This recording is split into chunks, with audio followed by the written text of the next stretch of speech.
बिस्मिल्लाहिर्रहमानिर्रहीम। First year वालों के लिए हमने एक वीडियो लेक्चर्स पहले हमने कवर किए थे।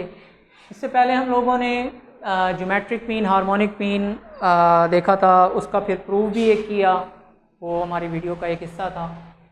जब दो नंबर्स होते हैं किसी सीरीज़ के, तो जो ज्योमेट्रिक मीन का जो स्क्वायर होता है ना, वो बेसिकली इसके इक्वल होता है AM और मल्टीप्लाइड बाई HM के। तो आप भले इसको छोटा सा प्रूफ करके भी देख सकते हैं। तो मैं आपको इधर अभी सोल्यूशन में भी आपको इसका बता देता हूँ। आज कुछ मैंने क्वेश्चन मिसलिनियस क्वेश्चन है, लेकिन ये मिसलिनियस क्वेश्चन इस हवाले से नहीं है, लेकिन ये यूँ है कि आप लोगों को जो मैंने इनकी एप्लीकेशंस दी थी, ये उससे रिलेटेड कुछ क्वेश्चन है। मेरे को पहला क्वेश्चन सिंपल है जो मैं इसी फार्मूले से सॉल्व कर लूँगा। दूसरा मेरे पास जो क्वेश्चन आता है वो हार्मोनिक मीन से सॉल्व होगा, क्योंकि मैंने बताया था आप लोगों को हार्मोनिक मीन जो है स्पीड टाइम के डेटे के ऊपर हम इसको हार्मोनिक मीन को अप्लाई करते होते हैं। तो ये उसकी एक एग्जांपल मैंने यहाँ से कोट किया।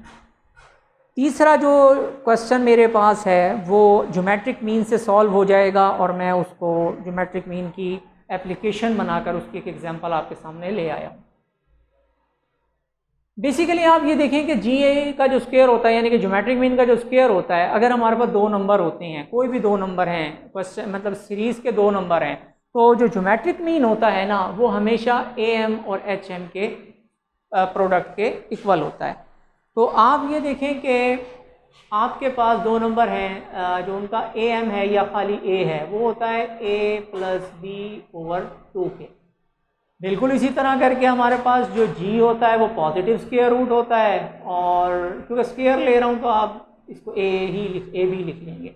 और HM जो होता है या सिर्फ H जो होता है वो 2AB/A + B के इक्वल होता है। तो मैं इन दोनों को अगर मल्टीप्लाई करूँ तो मेरे पास G² बनेगा। आप देख लीजिए क्या है जी, A + B/2 multiplied by 2AB और A + B। तो ये A + B कैंसिल हो जाएगा, 2 भी कैंसिल हो जाएगा, तो AB बचेगा जो कि हमारे पास G² के इक्वल है। अब पहला क्वेश्चन जो मेरे पास है उसमें वो वाजे कर रहे हैं कि AM मैंने 9 दे दिया है जी आपको, ज्योमेट्रिक मीन जो है वो आपको 6 दे दिया है, तो आप HM फाइंड करें। तो भाई HM फाइंड करने में अब इसमें क्या मुश्किल है, फार्मूला हमारे पास मौजूद है। अब हमारे पास क्या है, G² है, मतलब है 6 का स्क्वायर करेंगे। देखिए मैं इसी रिलेशन में पुट कर रहा हूँ ना, GM वहाँ पे मैंने G लिख लिया शॉर्ट करके, यहाँ GM लिख रहा हूँ, तो कोई मसला नहीं, आप इसको GM भी लिख लें, कोई मसला नहीं है। तो 6 का स्क्वायर है, मतलब है GM की जगह पर उसकी वैल्यू पुट कर रहा हूँ। AM मेरे पास किसके इक्वल है जी, 9 के, और HM मैंने खुद फाइंड कर लेना है। तो आप अब ये देखें कि आपके पास इसका सोल्यूशन तो आ गया। 6 का स्क्वायर रूट क्या है, 36 है, और 9 से मैं इसे डिवाइड करके HM इसका फाइंड कर लेता हूँ। तो भाई 36 को 9 पे डिवाइड करें तो 4 ही आएगा। तो हमारे पास इसका HM जो होगा वो जो है वो 4 के इक्वल आ जाता है। तो ये वाला क्वेश्चन हमें इसकी फॉर्मूले से सॉल्व कर लिया है कि GM का स्क्वायर जो होता है वो AM HM का प्रोडक्ट के इक्वल होता है। आप इससे फर्दर बहुत सारी सॉल्व भी करें। देखें G का स्क्वायर जो है वो A मल्टीप्लाइड बाई H होता है, यानी कि अरिथमेटिक मीन और ज्योमेट्रिक मीन, हार्मोनिक मीन के प्रोडक्ट के। तो आपको अगर A लेना है, मतलब है कि अगर आपको A लेना है तो क्या करेंगे, G को H से डिवाइड कर लें तो A आ जाएगा। इसी तरह G को अगर आप A से डिवाइड करते हैं तो H आ जाएगा। तो बहरहाल इस तरह करके हम इस रिलेशन से मज़ीद क्वेश्चन सॉल्व भी कर सकते हैं। तो इंटरमीडिएट के जो स्टूडेंट्स हैं वो इसको ज़रा थिंक ओवर करें, ज़रा इसको कंसीडर करें, माइंड में जहन में रखें। इनसे आपके कुछ शॉर्ट क्वेश्चन भी सॉल्व हो जाते हैं। और जो पब्लिक सर्विस कमीशन के स्टूडेंट्स हैं, जो मतलब अभी अपियर होना चाह रहे हैं, कहीं आपको कंपटीशन का कोई एग्ज़ाम देना चाह रहे हैं, तो उनमें भी अक्सर ये इस तरह के क्वेश्चन आपको मिल जाते हैं। तो भाई दूसरा क्वेश्चन मैं आपका सॉल्व करता हूँ। देखिए इसमें आपको यहाँ से वीडियो में भी ये वाजे क्वेश्चन नज़र आ रहा होगा।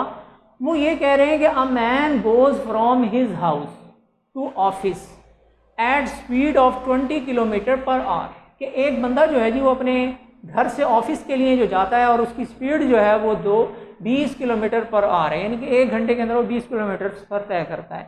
और इसी तरह and from his office to his house, और जब वो अपने ऑफिस से घर के लिए जाता है तो उसकी स्पीड बढ़ जाती है, 30 किलोमीटर पर आवर की स्पीड उसकी हो जाती है। तो भाई ये तो एक जेन्युइन फैक्ट है ना कि जब बंदा अपने घर को जाता है सुबह का थका हुआ तो जल्दी जल्दी कोशिश करता है कि घर चला जाए। तो बहरहाल कहने की मेरी बात यह है कि जब स्पीड का डाटा होता है तो मैंने आप लोगों को बताया हुआ है कि उस वक्त हम हार्मोनिक मीन का सहारा लेंगे। तो आप हार्मोनिक मीन इसमें अब लगाएं। आपके पास वेरिएबल आ गया जी x, और उसमें हमारे पास पहली ऑब्जर्वेशन जो है वो 20 है और दूसरी ऑब्जर्वेशन 30 है। स्पीड है तो ऑब्वियसली स्पीड में हम हार्मोनिक मीन को अप्लाई करते हैं, तो आप इसमें डायरेक्ट हार्मोनिक मीन को अप्लाई कर सकते हैं। रेसिप्रोकल हैं जी आप इनका 1/20 1/30। तो आई होप कि आपको हार्मोनिक मीन मैंने अपनी प्रीवियस वीडियो में सॉल्व करना सिखाया था, आप वहाँ से भी इसकी हेल्प ले सकते हैं, तो आप इसको सॉल्व कर सकते हैं। फार्मूला मैं आपको एक बार फिर बता देता हूँ जिन लोगों को नहीं आया था। तो n ऊपर होता है जी और समेशन 1/x हम कर लें। तो x है, अब इसका रेसिप्रोकल लेके जो सम आएगा समेशन 1/x जो है वो, और n जो है नंबर ऑफ़ वैल्यूज़ हैं वो इधर आ जाती हैं, आपके पास हार्मोनिक मीन सॉल्व हो जाता है। रेसिप्रोकल ऑफ मीन है और रेसिप्रोकल ऑफ वैल्यूज़ है। चलिए तीसरा क्वेश्चन अब हम कवर करते हैं, ये ज़रा आप खुद सॉल्व करेंगे, वहाँ से हेल्प ले लीजिएगा।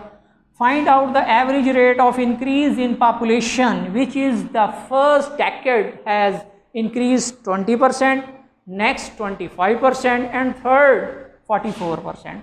तो भाई जहाँ भी मैंने आपको बताया था जो एवरेज रेट होता है वो आप लोगों को सॉल्व करना पड़ता है ज्योमेट्रिक मीन से।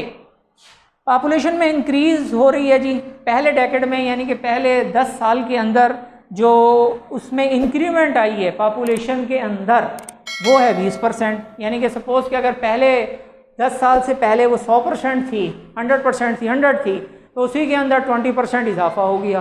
फिर दूसरी स्टेज पर जाके उसमें 25% इजाफा हो गया, फिर इसी तरह करके उसके अंदर 44% इजाफा हो गया।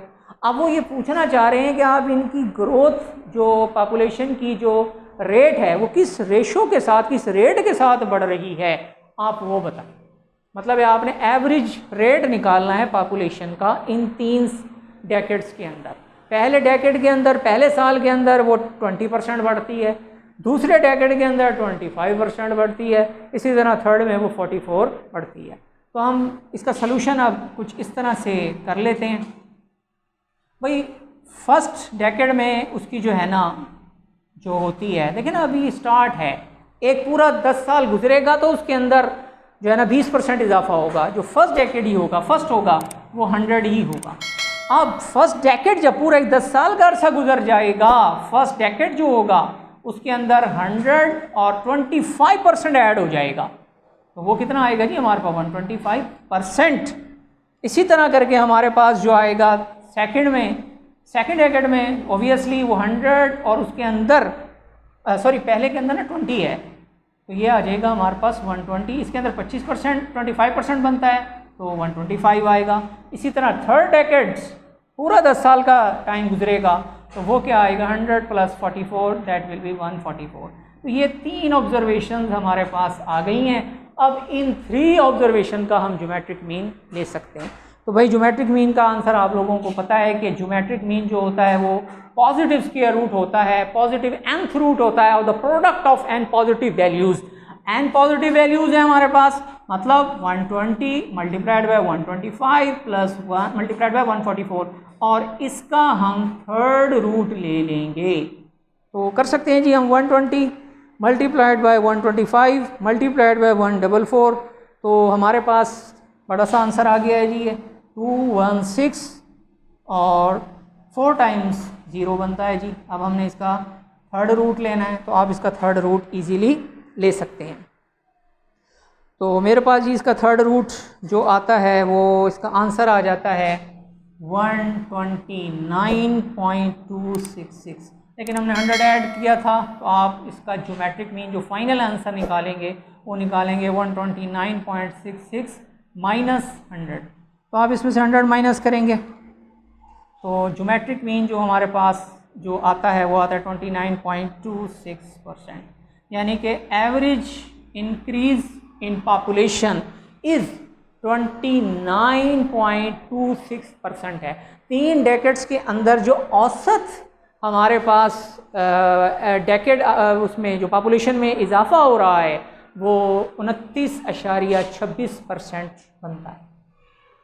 ये 3 क्वेश्चन थे, इसी से रिलेटेड थे। मैंने आपके सामने ये तीनों के तीनों क्वेश्चन सॉल्व किए। कुछ और शॉर्ट क्वेश्चन भी हमारा वीडियो का लेक्चर का हिस्सा होंगे, लेकिन वो मैं कुछ अगले वीडियो लेक्चर में आपको सॉल्व करूँगा। अब जो नेक्स्ट वीडियो लेक्चर होगा उसमें मैं एक सीरीज़ है, उस सीरीज़ का मैं आपको अरिथमेटिक मीन सॉल्व करना सिखाऊंगा, ज्योमेट्रिक मीन सॉल्व करना सिखाऊंगा और हार्मोनिक मीन सॉल्व करना सिखाऊंगा। Thank you for watching my video. See you in next video lecture.